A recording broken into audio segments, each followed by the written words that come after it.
चलिए स्टूडेंट, आनंद online classes में आप लोगों का वेलकम है।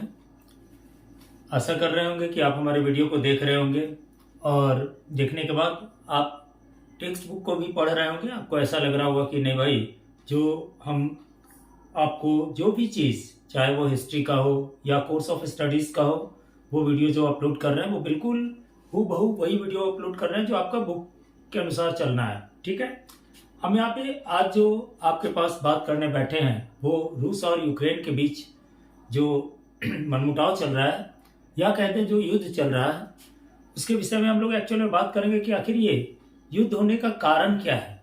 आखिर लोगों को ये बात समझ में आती नहीं है कि भाई रूस और यूक्रेन के बीच जो युद्ध हो रहा है उस युद्ध का होने का कारण क्या है। दूसरा बात ये हम लोग गौर करेंगे कि आखिर ये युद्ध का जो इमीडिएट कॉज बना वो कौन सा चीज बना। ठीक है, और तीसरी बात कर रहे हैं कि इसमें गलती किसकी है। थोड़ा सा अपना अपना ओपिनियन होता है, या जो पीछे देखा हुआ जो रूस के द्वारा किया गया काम होगा या यूक्रेन के द्वारा किया गया काम है, उसको हम लोग जब स्टडी करेंगे तो वहां पे ये निष्कर्ष पे पहुंचेंगे कि आखिर गलती किसकी है। दूसरी बात, तीसरी बात ये भी है, हम लोग को ये भी देखना है कि रूस से भारत के साथ हमारा क्या संबंध है या यूक्रेन के साथ हमारा क्या संबंध है। ये सब पे भी गौर करना हम लोग के लिए बहुत ज़रूरी है कि हमारी आने वाली समय जो है वो यदि यूक्रेन में युद्ध होता है या कोई महायुद्ध की शुरुआत होती है तो हमारे आने वाला जो अर्थव्यवस्था होगा वो कैसा होगा, उसके बारे में भी जानकर आज हम लोग बातचीत करेंगे कि हो सकता है कि हमारी अर्थव्यवस्था कैसी होगी। ऐसे तो क्लियर पता है कि जब भी चाहे कहीं भी पूरे वर्ल्ड का किसी भी कोने में आपका किसी भी कंट्री के साथ युद्ध शुरू होता है तो उसमें किसी न किसी तरह का वैसा कोई फैक्ट होगा जो आपको मतलब सबको अफेक्ट करेगा। ये कह सकते हैं, फैक्ट कहने का मतलब कि हर कंट्री एक दूसरे से एक्सपोर्टिंग और इंपोर्टिंग के मामले में जुड़े हुए हैं, तो उसमें प्रॉब्लम आ जाती है जिसके कारण हर कंट्री का एक दूसरे कंट्री को भी अफेक्ट होता है, यानी प्रभावित होता है। तो क्या उसका प्रभाव हमारे देश पे भी पड़ेगा? क्या हमारे यहाँ कुछ चीजें हैं जो वहां से आती है, यूक्रेन से आती है, वो चीजें हमारे यहाँ महंगी भी होगी। ठीक है, तो चलिए हम लोग बात करते हैं पहले कि आखिर ये जो मतलब यूक्रेन और जो रूस के बीच युद्ध है उसका मूल कारण क्या है। तो इस बात को जानने के लिए थोड़ा सा हम लोगों को पीछे जाना होगा, यानी थोड़ा पीछे जाना होगा, यानी कहने का मतलब रूस की क्रांति के समय को थोड़ा याद करना पड़ेगा इस बात को समझने के लिए, क्योंकि वहीं से जो है सब कहानी जो होती है, उत्पत्ति भी वहीं से होती है, विघटन भी वहीं से होता है, विघटन के बाद मनमुटाव भी वहीं से होता है और युद्ध भी वहीं से शुरुआत होता है। चारों कॉज यहीं से जुड़ा हुआ है। कहां से? और चारों एक ऐसा मतलब जो 4 स्टेज हम आपको बताया वो 4 स्टेज गुजरा है और 4 स्टेज में ऐसा हालत हुई है। एक समय ऐसा भी था जब रूस और यूक्रेन, यानी रूस काफी मदद यूक्रेन को किया था उसके डेवलपमेंट के लिए, और कुछ ऐसा भी मतलब कह सकते हैं कि इंस्ट्रूमेंट बनाने की जो हो गई प्लांट्स हो, या कहते हैं बहुत सा ऐसा, चूंकि हमारा जो रूस है वो एक्चुअल में इसके यहाँ जो कमाई होती है वो पाइपलाइंस की कमाई है, यानी पेट्रोलियम की कमाई है। वो तेल बेचता है और पैसा कमाता है। ठीक है, तो ये कमाई जो उसके पास है वो फ्रीली मतलब यूक्रेन के साथ होता था, कोई टैक्सिंग नहीं, किसी तरह का कोई बात नहीं। यूक्रेन जाकर के वहां पे मतलब रूस जाकर वहां पे बहुत सारा डेवलपमेंट का प्रोजेक्ट भी लगाया। ठीक है, लेकिन आखिर क्या हुआ जिसके कारण ये मनमुटाव हुई? तो हम लोग अभी चलते हैं कहाँ, 1917 में रूस की क्रांति जब हुई थी, रूस की जर्जर स्थिति हो गई थी। उस समय रूस में बहुत सा लड़ाई छिड़ा, रूस में छोटे छोटे साम्राज्य की उत्पत्ति हुई, जिसमें एक लड़ाई लड़ने वाला रूस का जो एक मुख्य नायक था कह दें वो जार निकोलस द्वितीय था। उस समय ये भी लड़ रहा था, रूस की क्रांति हो रही थी रूस के, और उस समय जो निकोलस द्वितीय था और जर्मनी में लड़ने वाला आपका लेनिन भी था। ठीक है, ये दोनों क्या किए कि जब यहाँ रूस में निकोलस द्वितीय जो था, रूस का क्रांति हो रहा था और जर्मनी में भी क्रांति का दौर चल ही रहा था लगभग, वहां लेनिन देखा तो वहां से भाग करके अपने दोस्त निकोलस द्वितीय के पास आया और बोला, अरे लड़ाई क्यों लड़ रहे हो, एक ऐसा संगठन बनाओ। मतलब लड़ाई लड़ा गया, पूरी युद्ध जीती गई, ऐसे ऐसे कंट्री थे जो इसके अधीनस्थ मतलब इनके बातों को सुनने लगा। ऐसा परिस्थिति को उत्पन्न किया रूस का जार जो, या सॉरी कह दीजिए रूस का जो निकोलस द्वितीय था सो, ठीक है, और लेनिन जो थे सो। तो उस परिस्थिति में क्या हुआ कि वहां के जो 15 देश थे, ठीक है, जिसमें यूक्रेन भी आपका शामिल है, 15 देश उसमें जाकर के क्या हो जाते हैं, शामिल हो जाते हैं। ठीक है, अब ये 15 देश जब शामिल होते हैं तो उसमें कौन कौन सा देश शामिल होते हैं, तो देखिए भाई, शामिल भी होते हैं फिर विघटन भी होती है इनकी, ये भी कहानी है। ये वहीं से उत्पत्ति हुआ है, 15 देश जो मिलकर के दोस्त बने, ठीक है, ये कहानी चला। उसमें कौन कौन सा देश था, तो कजाकिस्तान था, किर्गिस्तान था, तजाकिस्तान था, उज्बेकिस्तान था, जॉर्जिया था, Armenia, Georgia, Estonia, Latvia, Ukraine, Mauritius, Ethiopia, Belarus, Uzbekistan एवं रूस। अब सुनिए, ये पांचों दोस्त एक साथ 15 दोस्त मिलकर के एक सोवियत संघ की स्थापना की, जिसका नाम यूएसएसआर है, यूनाइटेड स्टेट्स सोवियत रशिया, ठीक है, यानी रशिया का ही एक नाम जुड़ा हुआ था इसमें, यूएसएसआर, सोवियत संघ की स्थापना किया इन्होंने। बहुत अच्छा स्थापना चला। 1991 ईस्वी में अपने ही मित्र देशों के बीच क्या हुई, थोड़ी सी अनबन शुरू हो गई। चलिए, अनबन शुरू हुआ, इसका विघटन जाकर के 1951 ईस्वी को फिर ये 15 जो दोस्त बने थे वो विघटित हो गए और स्वतंत्र राष्ट्र का रूप सब लोग लिए। चलिए, सब लोग स्वतंत्र राष्ट्र हो गए यूएसएसआर। लेकिन इसमें एक बात रिमार्केबल है कि ये 15 देश में, यदि 15 देश थे उसमें रूस शामिल था, तो 30% एरिया पे ही आपको किसका था, ये 14 देश जो बचे हैं उनका वर्चस्व था। बाकी 70% पे हमारा जो था वो रूस का था, ये बात कह सकते हैं, ठीक है। चलिए, ये बात शुरू हुई, वहां पे लड़ाई, मतलब यहां से खत्म हो गया, लोग बट गए, अपने अपने क्षेत्र में चले गए। 17% देखिए यहाँ पे हम लिख दिए हैं, यहाँ पे इसका स्क्रीनशॉट ले लीजिएगा, बीच में देंगे हम समय आपको, ठीक है। 70% क्या किए, 1991 ईस्वी में लोग बट गए। चलिए, बटा दौर अच्छा हुआ, सब दौर अच्छा चल रहा था, सब लोगों के बीच कोई वैसा मनमुटाव नहीं था, कोई खटपट नहीं था। लेकिन देखिए, दो बात याद रखिएगा, आज तक जब भी लड़ाई हुआ है कहीं, तो उसमें हमारा अमेरिका का ज्यादा भूमिका रहा है। कहीं भी लड़ाई हुई है तो एक बात देखिएगा, और किसी का थोड़ा हिस्ट्री के इतिहास के पन्नों को पलट करके, ये मेरा एक्सपीरियंस भी कहता है, ठीक है, और यहाँ दिखाई भी देगा इस युद्ध में, इस वार जो हो रहा है अभी आपको यूक्रेन और रूस के बीच, उसमें दिखाई भी देगा कि अमेरिका का भी कुछ रोल है।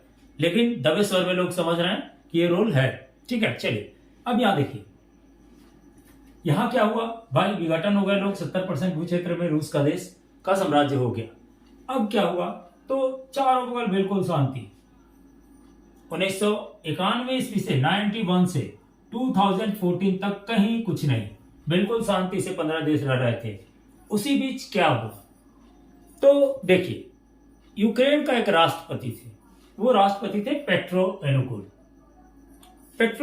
राष्ट्रपति थे। एक खासियत था कि वो रूस के भी बहुत अच्छे दोस्त थे, मतलब समर्थक थे, कह सकते हैं, दोस्त क्या कह दीजिए, समर्थक कह दीजिए कि नहीं, रूस कंट्री ठीक है, उसके साथ रहना अच्छा है, वो उनका मानना था। तो भाई रूस बोला, क्योंकि एक बात देखिए, एक मन में लोगों की बात हो गई थी, या अमेरिका को कहिए चाहता था कि जो यूक्रेन है वो किस में चला जाए, तो यूरोपियन संघ में चला जाए, ठीक है। तो यूरोपियन संघ में चला जाए। अब अमेरिका क्यों चाहता था उसका भी बात कर लेंगे अभी हम। तो वो चाहता था कि भाई चला जाए, कौन चला जाए, तो यूक्रेन। आखिर उसको क्या फायदा मिलने वाला था इसमें, वो क्यों चाहेगा कि यूक्रेन जाए, कहीं जाता, इससे उसको क्या मतलब था, लेकिन उसको फायदा मिलने वाला था, क्योंकि अमेरिका और रूस क्या है, दोनों एक दूसरे के बीच, दोनों के बीच मनमुटाव हो चुका है, ठीक है। अब दोनों एक दूसरे को दबाना चाह रहे हैं, तो रूस तो उतना नहीं करता है, लेकिन अमेरिका बीच बीच में उसके विषय में सज्जन थोड़ा बहुत रस्ते रहता है, ठीक है। तो यहां पे एक बात जो उजागर होगा सो देखिएगा कि उसने क्या किया कि यूक्रेन को बढ़ावा दिया। अब यूक्रेन को जब बढ़ावा दिया था, तो इसके समय जब आया, कौन सा राष्ट्रपति का समय आया, किसका, पेट्रो अनुकुल का, तो वो बोले कि नहीं भाई, हम उस यूरोपियन संघ के साथ में नहीं जाएंगे, हम संघ के साथ नहीं जाएंगे, क्योंकि यूरोपियन संघ क्या था वो भी बात करेंगे, और वो क्या है जो भी बात करेंगे, उसके साथ बहुत बड़ी कड़ी है। यूरोपियन संघ कोई ऐसा नहीं है कि किसी संघ के साथ चला जाता और रूस को किसी तरह का कोई घाटा नहीं होता। वो बोला कि भाई हम नहीं जाएंगे। ये पर क्या हो गया, तो यूरोपियन संघ जाने के पक्ष में जितना भी वहां के पब्लिक थे, लगभग 70 से 80% सब एक मत हो गए, और वहां से जो राष्ट्रपति था पेट्रो अनुकुल, वहां से उसको भागना पड़ गया, और वो भाग करके कहाँ चला गया बेचारा, रूस चला गया। और फिर यहाँ पे धीरे धीरे करके अलग अलग, मतलब राजा शासक, अलग अलग राष्ट्रपति हुए, अलग अलग नीति उन लोगों की रही, ठीक है। बाद में चल के आपको 2017 ईस्वी में थोड़ा सा खटपट शुरू हुआ। अब किस बात से हुआ सो देखिए। पहले मन में तो था ही लोगों को कि भाई हमको कहाँ जाना है, तो यूरोपियन संघ में जाना है। इसी कारण से आप राष्ट्रपति को मार के रूस भगाया था। रूस भी ये जानता था कि इतना आसानी से यूक्रेन देश है जो हमारा सब बात को मानने वाला नहीं है। ऐसे मानने से फायदा ही था, हानि नहीं थी। एक बात आप नोट करेंगे, ठीक है। चलिए, तो क्या हुआ कि भाई वो जो यूरोपियन संघ था, नाटो में जो शामिल होने से मना कर दिया। अब इसमें जब मना कर दिया तो यहाँ के लोग मन में था ही, वो क्या कर दिया 2017 ईस्वी को क्या कर दिया, तो यूक्रेन में नाटो में जाने का घोषणा कर दिया। कौन किया? तो यूक्रेन किया कि 2017 में कि भाई नाटो में हम जाएंगे, ठीक है। ये बात हो गया। इस बीच में ये क्या किया था, रूस क्या किया था, तो देखिए रूस कीनिया पर अटैक किया। और इसी बीच में 2017 के पहले सब कहानी हुई। 1991 को स्वतंत्र हुआ, अलग राष्ट्र बना, 70% एरिया था। लेकिन देखिए चूंकि पाइपलाइन का क्षेत्र था, सब सेफ होना चाहते हैं, तो वो चारों बगल ऐसा क्षेत्र बनाना चाहता था जहां से हम आराम से खनिज तेल का, मिनरल सॉइल का क्या करें, प्रोडक्शन कर पाए। तो इसलिए वहां पे सटे, जो कीनिया के सटे कैस्पियन सागर है, उस सागर के रास्ते वो क्या कर सकता था, तो अपने बिजनेस को अच्छी तरह से काम कर सकता था, ट्रांसपोर्टिंग कर सकता था, ठीक है। तो इसलिए उसने क्या किया, कीनिया को पहले मनोबल किया। कीनिया नहीं माना, वो कहा कि आओ हमें मिल जाओ, हम तुमको जो सुविधा होता है सब देंगे, हम सिर्फ मेरा हॉलमार्क रहेगा और हम बिजनेस करेंगे इधर से। नहीं माना कीनिया। वो क्या किया, उस पर अटैक करके और कीनिया पे क्या कर लिया, हमला कर लिया, ठीक है। सारा राष्ट्र नहीं, कोई नहीं बोला, कोई नहीं, कुछ नहीं। और आखिर इंडिया क्यों बोलता है? इंडिया तो उसको बहुत 71 में मदद किया है, उसके पहले मदद किया है हमेशा। मतलब रूस जो है इंडिया को हर लड़ाई में, जब भी कोई देश उसको मदद नहीं किया, लेकिन एक ऐसा रूस कंट्री रहा है जो हमेशा खड़ा रहा। तो इंडिया भी कुछ नहीं बोला उस समय, ठीक है। बात खत्म हो गई भाई। वहां पे एक G8 का, पहले आप पढ़िएगा बुक में, यदि नहीं पढ़े होंगे, तो G8 का एक सम्मेलन चलता था। 8 देशों की उसमें भागीदारी थी, जिसमें रूस भी शामिल था। उस G8 में रूस भी शामिल था। लेकिन जब ये कीनिया पर कब्जा कर लिया, तो 2014 ईस्वी में आपको रूस को G8 से हटा दिया गया और वो बन गया G7, ठीक है। किसको, कौन कौन था G8 में? तो एक बात देखिए, था ब्रिटेन, फ्रांस, जर्मनी, इटली, रूस, जापान, कनाडा और अमेरिका। मतलब इसमें कौन कौन से देश मजबूत थे? एक आप देख सकते हैं, अमेरिका देश को देख लीजिए। जर्मनी भी एक समय में बहुत अच्छा हीरो था। फ्रांस तो है ही भाई, ब्रिटेन भी, यानी अच्छे अच्छे कंट्री यहाँ पे थे G8 में। तो इसमें से रूस को अलग कर दिया गया कि तुम फालतू में जाकर के कीनिया पर कब्जा कर लिया और चलो हम तुम्हारे साथ, हम G8 में तुमको नहीं रखेंगे, मेरे नीति के अनुसार नहीं हो। वो अलग अलग हो गया, बन गया G7। 2017-2014 को ये खटास हुआ कि G8 से G7 हुआ। रूस के मन में थोड़ा सा तो था ही कि देखो हम एक अच्छा सा कंट्री है और हमको निकाल दिया ये लोग। वहां पे बात खत्म हो गई।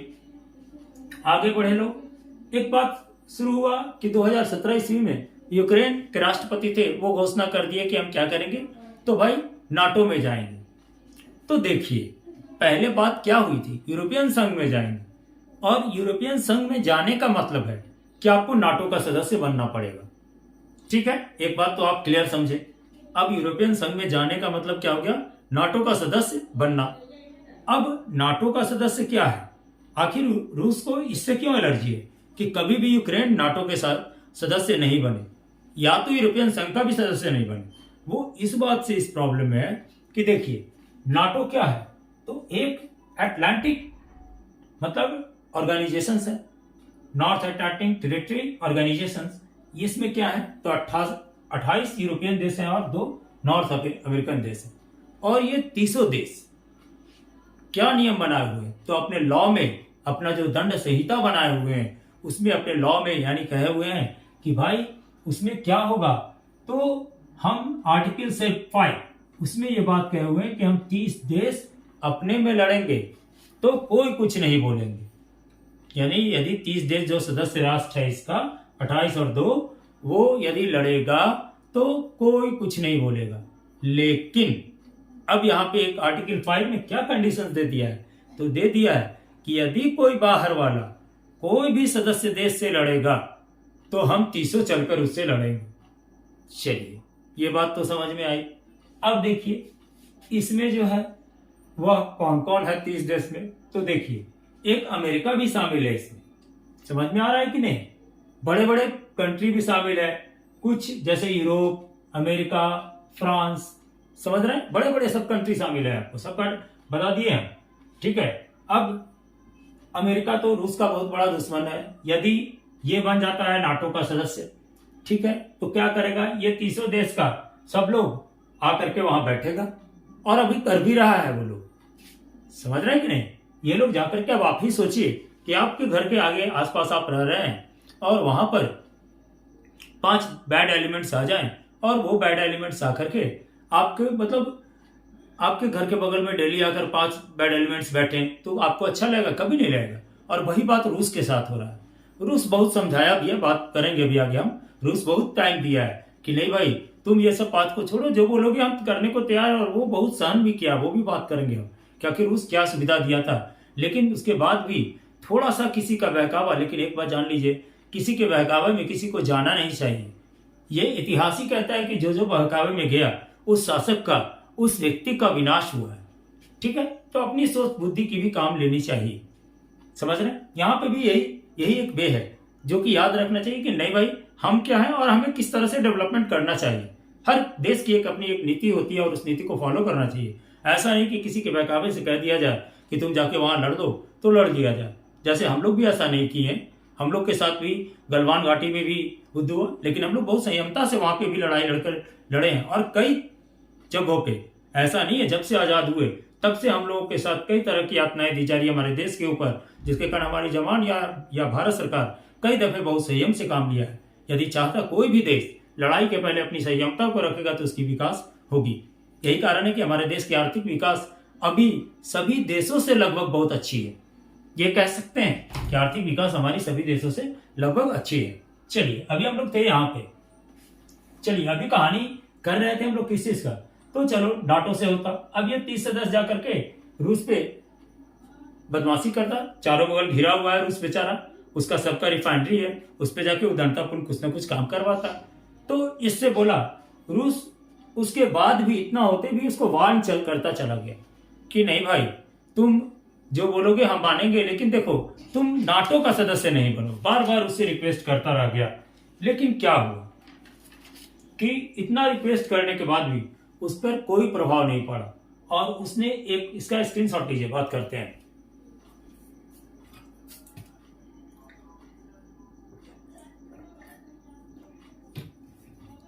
चलिए, तो देखिए बात कर रहे थे ना, इतना होने के बाद भी इसका क्या होता था।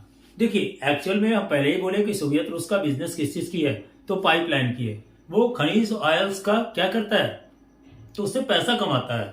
ठीक है, उसी से उसका देश की अर्थव्यवस्था चल रही है। तो बेचारा क्या करेगा, वो पाइपलाइन से तेल ले जाता था। यूक्रेन क्या उसको ऑर्डर दिया कि नहीं भाई, हमको क्या करो, तो $35 बिलियन पैसा दो, तब तुम पाइपलाइन को ले जा सकते हो।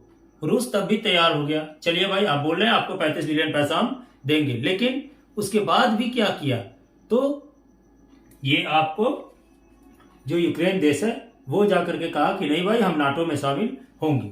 इस पे पूरी तरह से रूस बौखला गया। वो बोला कि नहीं, ये काम तो होने नहीं देंगे। इसके बाद भी इसने क्या किया था, तो याद कीजिए, जिस समय आप याद करेंगे तो पाकिस्तान की भी एक अलग रोल है इसमें, इसकी भी बात करेंगे हम। तो आप याद करेंगे कि 16 फरवरी को जब वो बॉर्डर पे सेना लगाया था और रूस की सेना वहां से फिर उसके अगले दिन लौट गई थी, तो लोग कहते कि डर कर चली गई। बहुत तरह का अंतर्राष्ट्रीय मुद्दा इसको बनाया गया था। ठीक है, लेकिन एक्चुअल में देखिए, एक बात सबको ध्यान रखना चाहिए कि जब भी कोई बुद्धिमान और मजबूत व्यक्ति यदि बिना चुपचाप कहीं से किसी जगह से लौट रहा है, तो उसके बाद यानी शांत, जब यदि कोई भी तूफान हो जा रहा है या शांति से तूफान रह रहा है, तो सुनामी का आना भी तय होता है। और ठीक वही काम हुआ जो यूक्रेन सोचा भी नहीं था, किसी के बहकावे में आ गया। अब देखिए, ये बहकावा दे तो रहा था कौन, अमेरिका, और अंत तक दिया है कि नाटो में आ जाओ, और नाटो में आ जाओ, तुमको लड़वाएंगे और फिर हम इस पे उदारतापूर्ण काम करेंगे। अब आगे बढ़ते हैं कि रूस क्या क्या कर रहा था।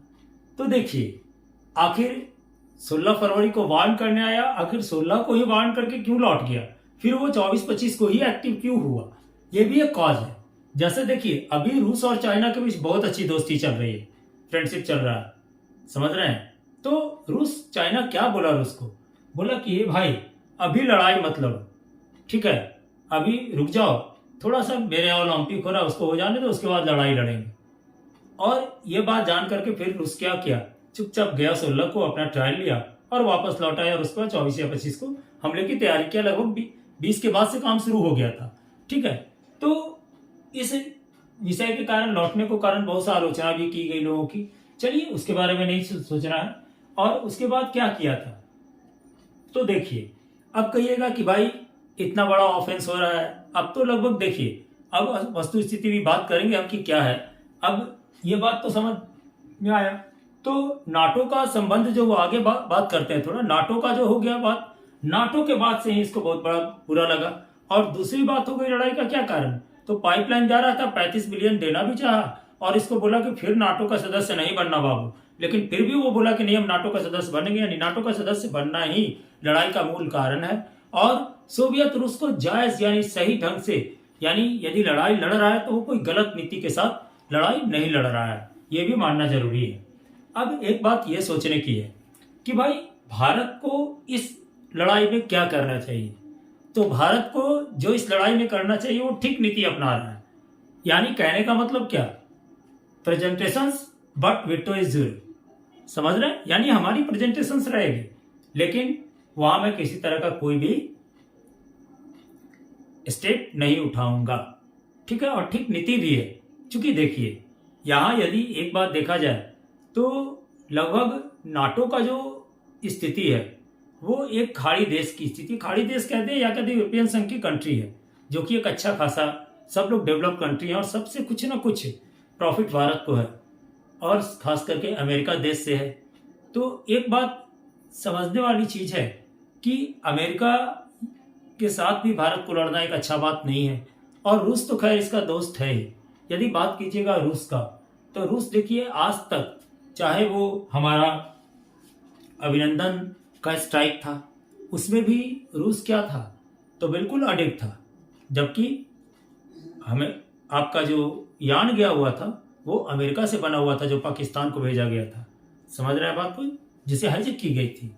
ठीक है, और दूसरी बात देखिए, रूस जब भी जैसे परमाणु हम लोग क्या किए थे, परीक्षण किए थे 1998 ईस्वी को, अटल बिहारी वाजपेयी और किनके, डॉक्टर अब्दुल कलाम जो हमारे राष्ट्रपति थे उनके समय में। तो उस समय में जब किया गया था तो सब कंट्री हम लोगों का विपक्ष में हुआ था, लेकिन एक अकेला कौन, रूस, सिर्फ हम लोगों के पक्ष में खड़ा था। तो उस दिन की याद करते हैं, हर तरह का अग्निशास्त्र हमको देता है। अभी भी हमारे पास जो 5 युद्धक विमान आने वाले हैं उसकी भी देने की बात इतने युद्ध होने के बाद भी उन्होंने कही है।